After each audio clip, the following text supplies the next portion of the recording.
চলো গল্প শুনি বাই সুচিস্মিতায় তোমাকে স্বাগত। আজ আমি যে ছোট গল্পটি শোনাবো সেটি সুদীপ জোয়ারদারের লেখা লটারি।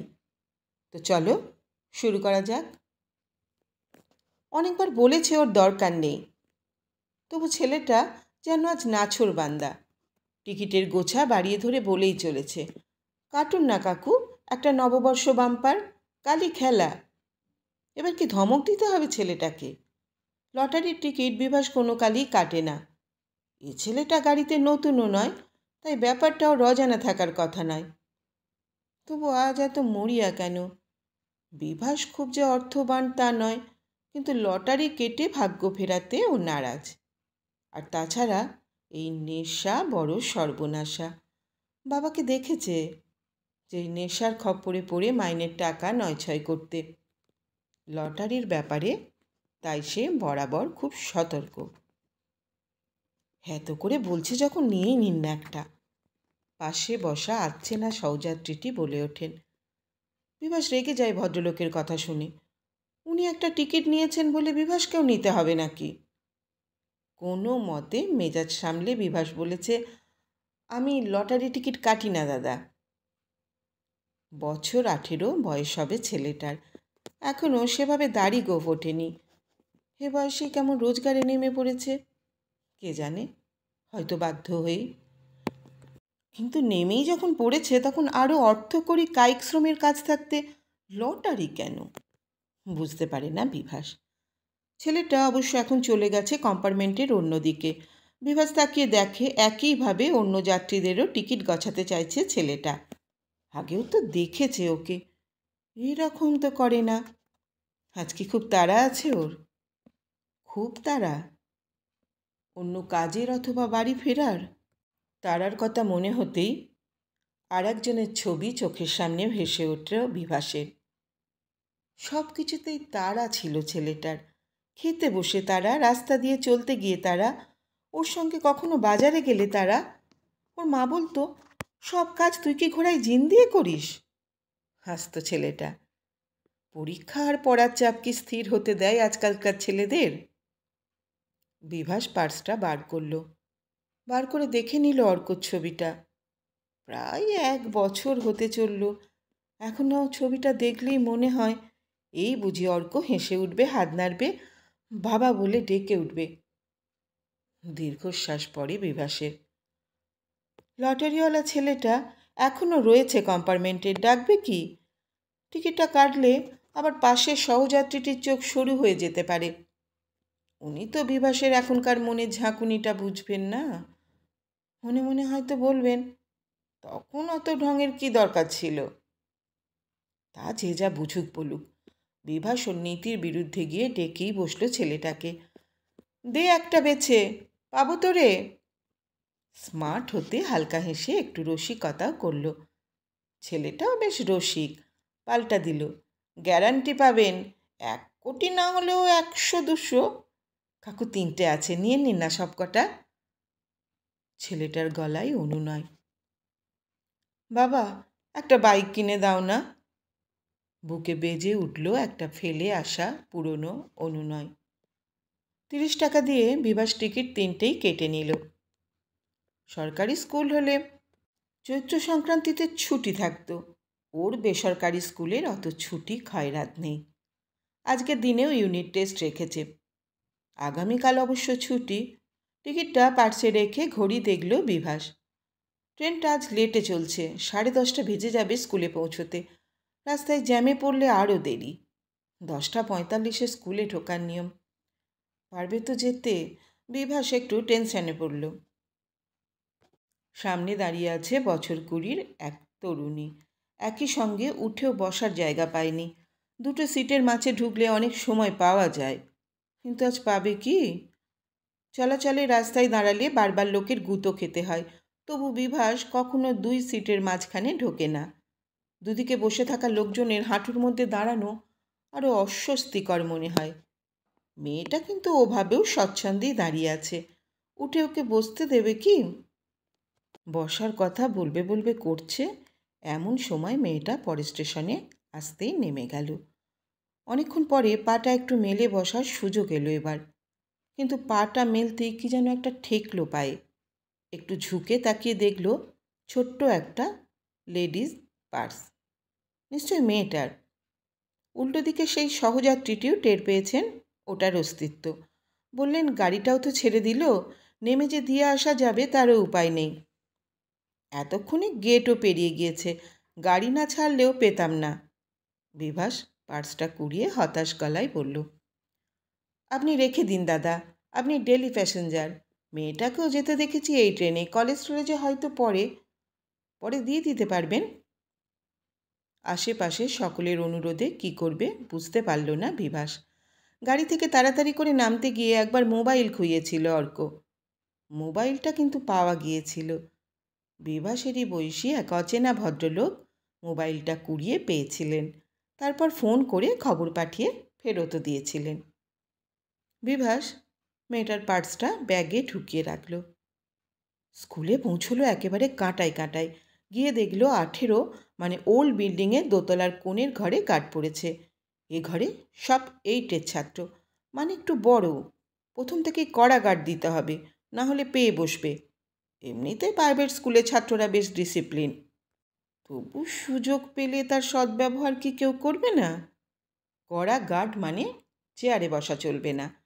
চেয়ারে বসলে পিছন অবধি নজর করা যায় না। চেয়ারে বসছিলও না বিভাস। ঘণ্টাখানেক এভাবেই পার করল। না, ছেলেগুলো লিখছে ঠিকঠাকই। 58 পার করল। এই বয়সে সারাক্ষণ কি আর দাঁড়িয়ে থাকা যায়? চেয়ারটাকে আর অবহেলা করতে পারল না। চেয়ারে বসতে না বসতেই বিকট আওয়াজ। হে কি অঘটন! পায়ের ঠিক সামনে ভেঙে পড়েছে উপরের সিলিং ফ্যানটা। যেন ওর চেয়ারে বসার অপেক্ষাতেই ছিল ওটা। ছেলেগুলো স্তব্ধ। বিভাস নির্বাক। স্যার, লাগেনি তো আপনার? স্তব্ধটা কাটিয়ে দ্বিতীয় বেঞ্চের কোণের ছেলেটা শোধল। লেগেছে কি? ছেলেটা বলার পর যেন টের পেল যন্ত্রণাটা। আরে, ফ্যানের ব্লেডে হাঁটুর নিচে কেটেও তো গেছে অনেকটা। সহকর্মীরা আওয়াজ পেয়ে ছুটে এসেছে। ওকে ধরে একজন স্টাফ রুমে নিয়ে এসে বসায়। এক চুল এদিক ওদিক হয়ে গেলে আচ্ছা কি হতো। সিলিং ফ্যান ভেঙে শিক্ষকের মৃত্যু। খবরের কাগজের এক কোণে ঠাঁই করে নিত সংবাদটা। চোর পালালে পুলিশ আসে। এক্ষেত্রেও তাই হলো। বেসরকারি স্কুল হলে কি হবে? সারা বছর এসবের দেখভাল নেই মোটেই। এখন ইমেজ রক্ষা করতে শুরু হলো কর্তৃপক্ষের লোক দেখানি তৎপরতা। এসবে বিভাসের কি আসে যায়? আজ কি হতে পারত সেটা ভেবেই ও শিউরে উঠছে। ফ্যানের ব্লেডে জখম পাটায় ওষুধ লাগিয়ে ব্যান্ডেজ করে দিয়েছে একজন। তীব্র না হলেও বেশ ব্যথা পায়। ট্রেনে যেতে পারবেন তো, নাকি গাড়ি ভাড়া করে দেব? প্রিন্সিপাল জিজ্ঞেস করলেন। দরকার নেই, চলে যাব। বাড়ি থেকে ফোন করেছেন? না, করিনি। আতঙ্কিত হবে খামোখা, গিয়েই বলবো। ট্রেনের দেরি নেই খুব একটা, পরীক্ষাও শেষ। ট্রেনে যাত্রী আরও 2জন শিক্ষক। তাদের সঙ্গে টোটোতে গিয়ে উঠল বিভাস। 10 টাকা ভাড়া, খুচরো আছে কি? পার্সটা বার করল। আছে একটা 10 টাকা। টাকাটার সঙ্গে লেপ্টে থাকা লটারির টিকিটগুলো দেখে বেশ মজাই লাগলো। কাল খেলা, আর আজকেই প্রাণটা চলে যেতে যেতে ফিরে এলো। এটা তো লটারি পাওয়ারই সামিল।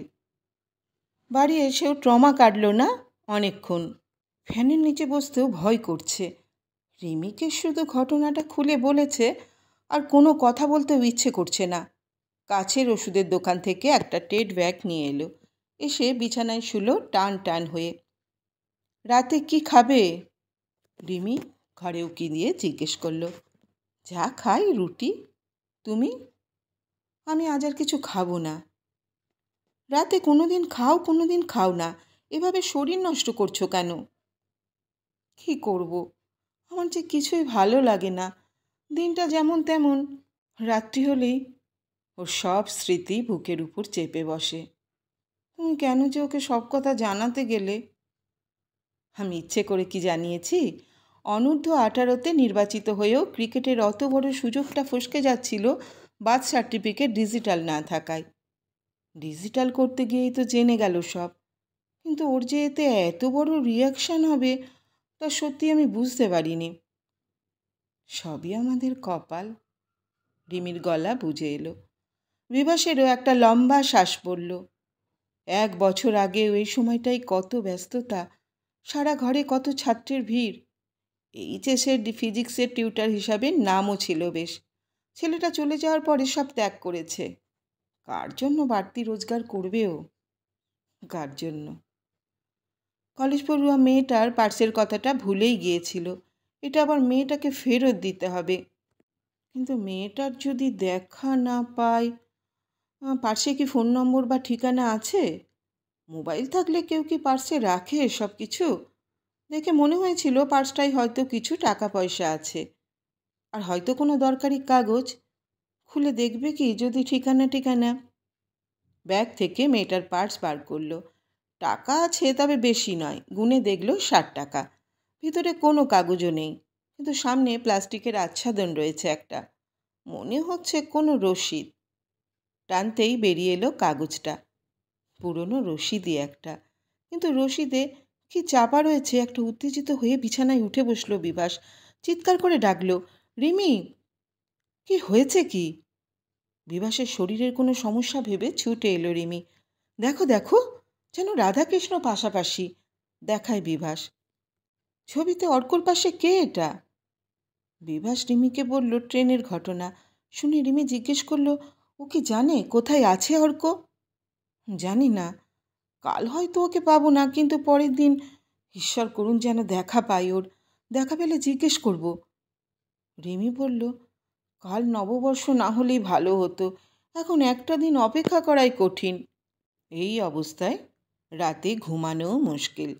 দুজনেই এপাশ ওপাশ করছে। ওকে ছাড়া ওদের 630 স্কোয়ার ফিটের ফ্ল্যাটটা যে অন্ধকার, তা কি অর্ক জানে?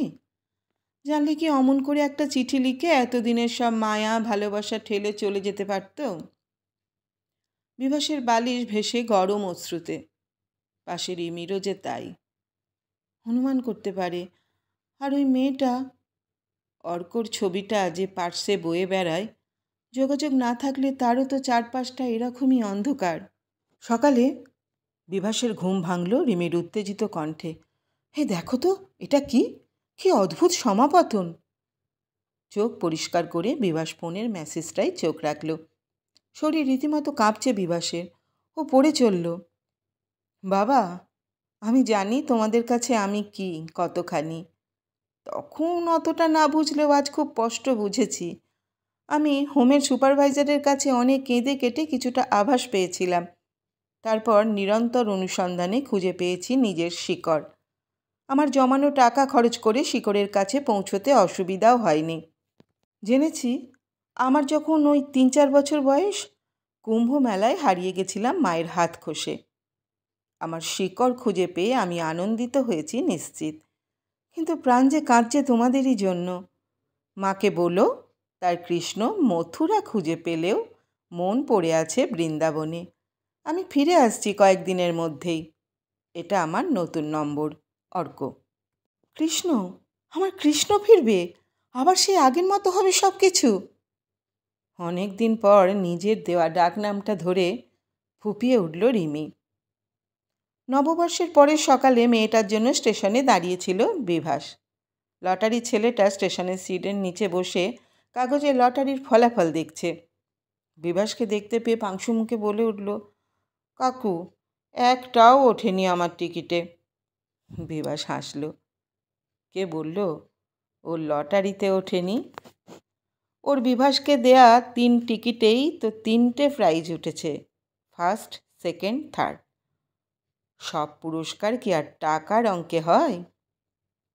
পুরস্কারগুলো ক্রম অনুসারে সাজালো বিভাস।